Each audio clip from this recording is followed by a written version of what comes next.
Mohamed Tazroud de Mines Nantes à venir nous présenter ce deuxième volet sur les vecteurs. Merci. Bonjour à tous. Oui, je pense qu'elle est là.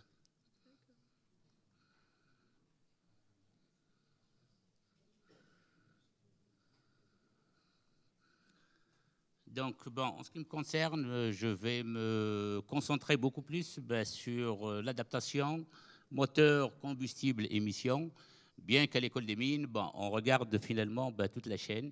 Donc, en partant de la biomasse, en partant de la ressource, en mettant en œuvre un carburant ou un combustible et en valorisant le facteur énergétique, bien sûr, en regardant aussi la partie émission.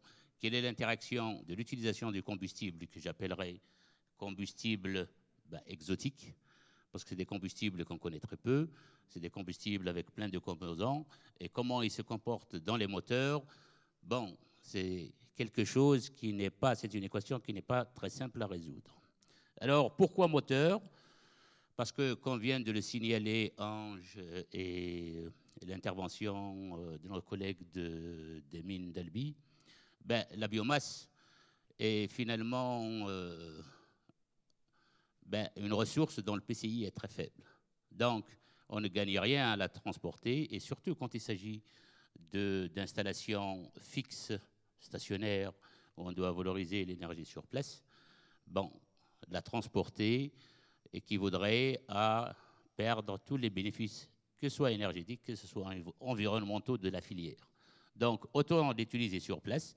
Et le meilleur moyen de l'utiliser sur place, ce sont les moteurs, parce que les moteurs sont plus robustes, ils ont des rendements plus intéressants. Et c'est pour ça qu'on s'est concentré à l'étude des moteurs et de l'utilisation de ces combustibles assez exotiques dans les moteurs. Alors, je ne vais pas revenir sur la filière globale, bien qu'à l'école des mines, bon, on regarde tout ça. Donc, on part d'une ressource qui est un résidu, qu'on appelait jadis un déchet, qu'on appelle coproduit ou résidu. Alors, on regarde les filières de traitement, que ce soit la gazéification, la pyrolyse et la solvolyse, et on met en œuvre un vecteur énergétique, qui soit liquide ou gazeux, et on regarde comment est valorisé ce vecteur énergétique dans les moteurs. Alors, bon, un exemple très simple qui a été fait dans le cadre d'une thèse il y a quelques années, c'est la pyrolyse des déchets plastiques. Donc, on travaille beaucoup sur les déchets, des déchets plastiques pour en faire un carburant valorisable en moteur, qui a les mêmes propriétés qu'un combustible classique style diesel. Alors donc, regardons toute la filière comme je venais de le dire. Alors bon, la gazéification a été détaillée dans la présentation précédente. Le biogaz, c'est des filières aussi qu'on regarde à l'école des mines de Nantes. On a un poster qui est ici qui parle justement de la production du biogaz par méthanisation et biocarburant, nouvelle génération ou deuxième génération à partir de déchets. Donc, on obtient un carburant ou un combustible de qualité suffisamment inconnu et on regarde comment il est valorisé dans un moteur. Alors, bon, optimiser donc le moteur, voir la combustion, voir la thermodynamique de la combustion dans le moteur et voir quelles sont les émissions et comment on peut faire une rétroaction entre l'optimisation énergétique du moteur et l'optimisation environnementale de celui-ci sur la qualité du combustible de départ.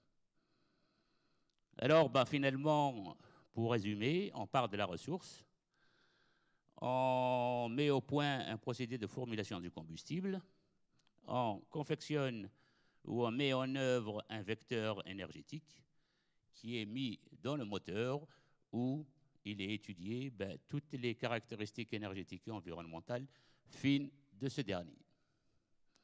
Donc voilà en ce qui concerne la thématique.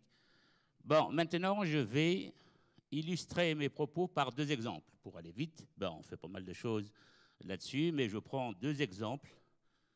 Le premier exemple est la valorisation des déchets de graisses animales. Alors, les déchets de graisses animales, c'est une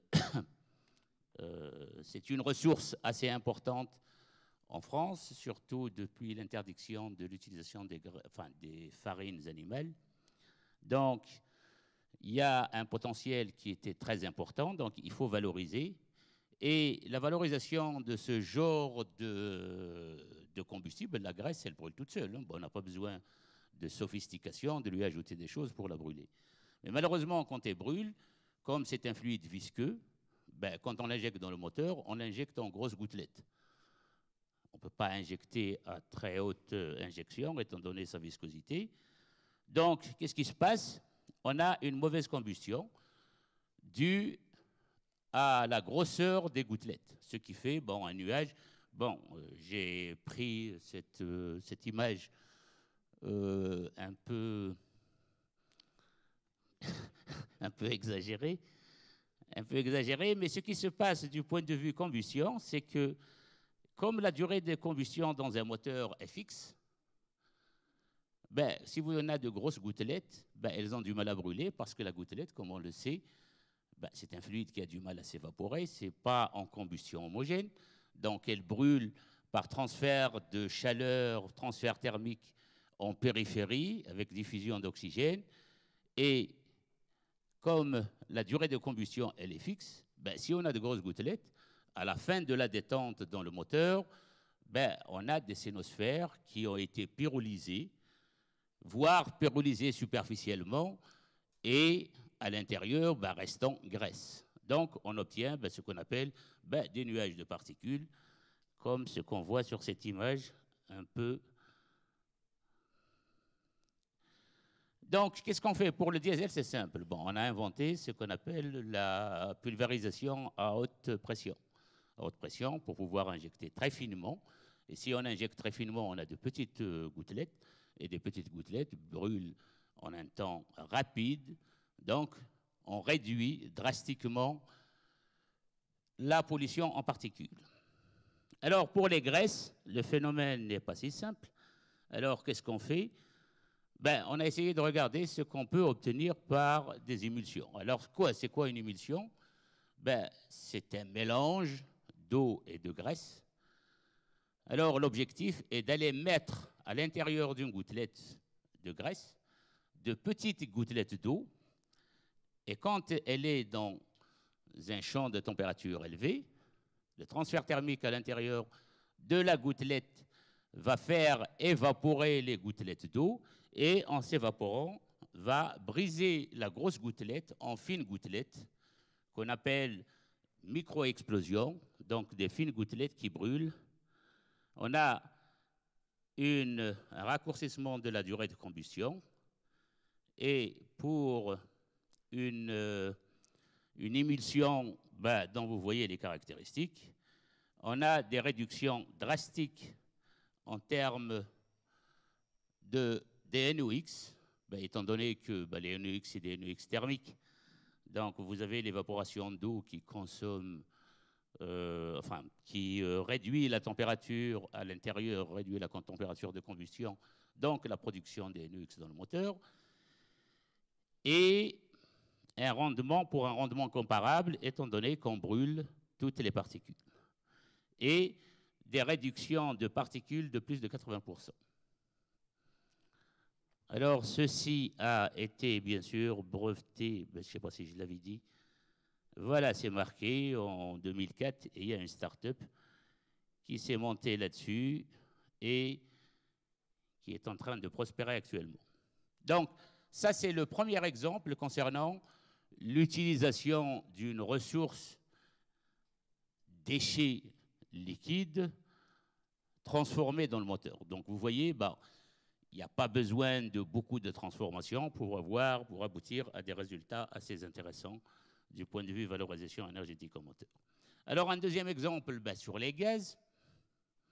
Alors, les gaz, comme il a été signalé auparavant, que ce soit en biogaz, que ce soit en gaz de synthèse qui contiennent des particules et qui ont besoin des taux de compression très élevés ou des suralimentations très élevées pour pouvoir brûler, parce que le gaz de synthèse produit par la gazification, on l'appelle gaz pauvre parce qu'il a un PCI très faible.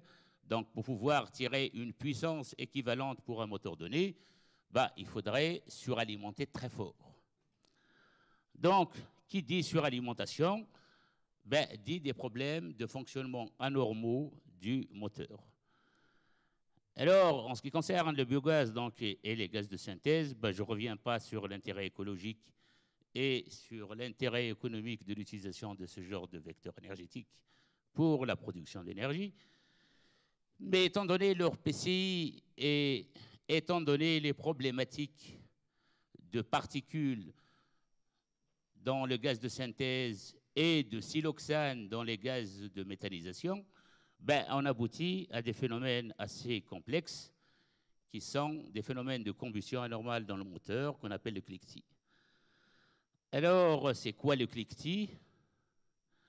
Alors, une définition très rapide du cliquetis, c'est une combustion anormale, je me répète, à l'intérieur du cylindre. Théoriquement, dans un moteur à allumage commandé, la combustion se fait très gentiment, donc on allume, et vous avez un front de combustion qui se propage à l'intérieur du cylindre, brûlant les gaz frais suivants. Donc, normalement, c'est très gentil.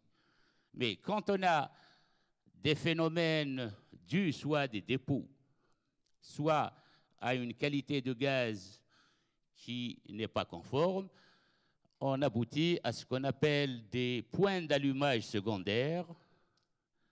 C'est des points d'allumage secondaires qui font que le front de flamme unique qui est combustion normale, qui caractérise une combustion normale dans un moteur, devient une combustion purement anarchique avec des points de combustion un tout petit peu partout, des fronts de combustion qui s'entrechoquent. Et quand on regarde le diagramme cylindre, on voit des oscillations de pression à l'intérieur du cylindre qui sont caractérisées, elles, par un bruit sonore quand il s'agit d'un moteur de véhicule, par exemple.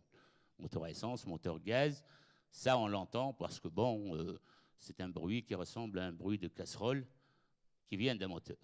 Mais quand il s'agit de moteurs stationnaires, le problème c'est que c'est des moteurs qui ne sont pas surveillés.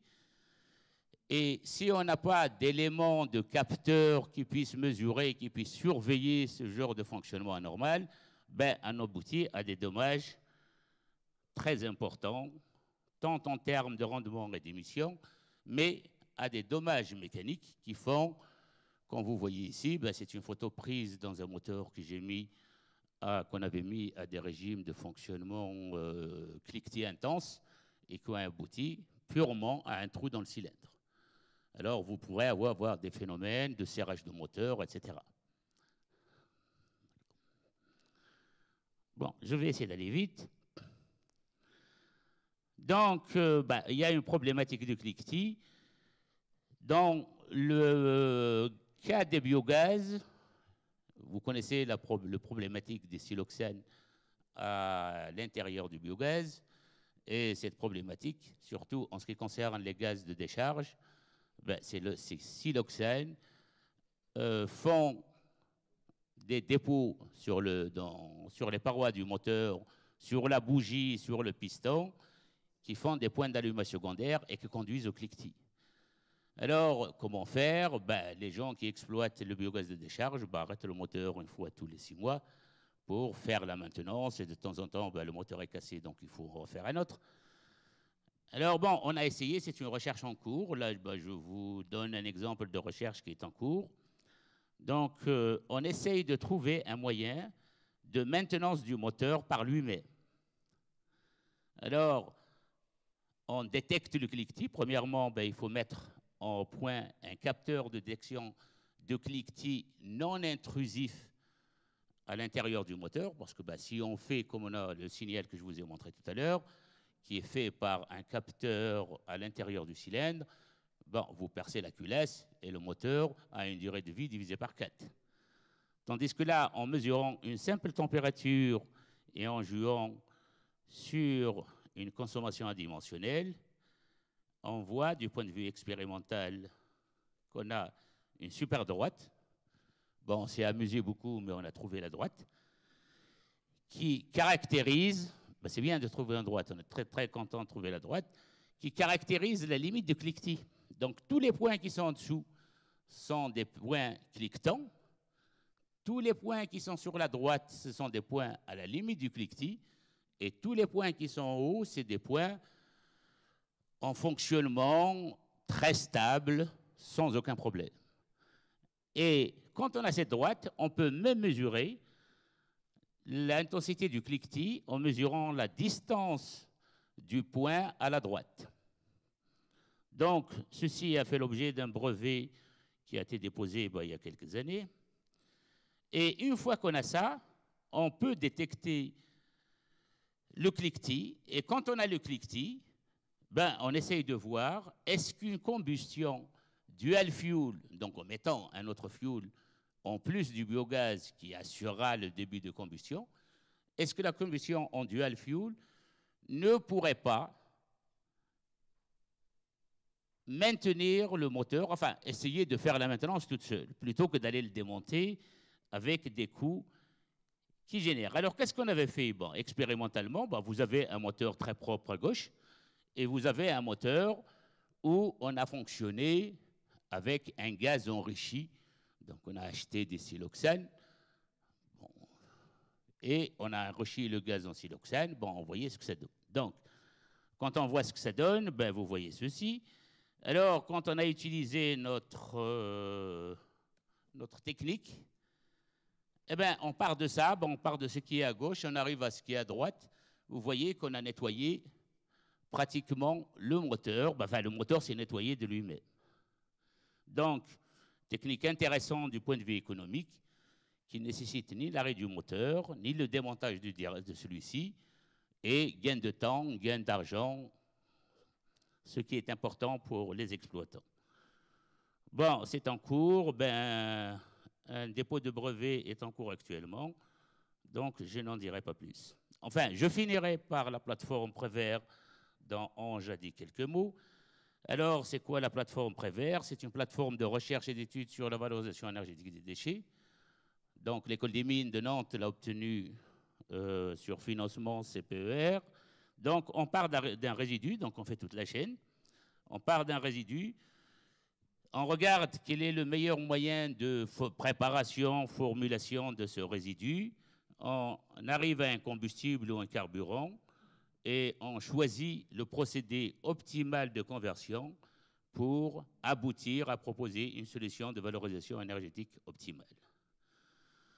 Donc, dans le cadre de cette plateforme, on a bien sûr plusieurs équipements. C'est une plateforme de 5 millions d'euros, avec 1 500 000 pour le bâtiment et 3 500 000 euros pour l'équipement, que ce soit réacteur, que ce soit mesure.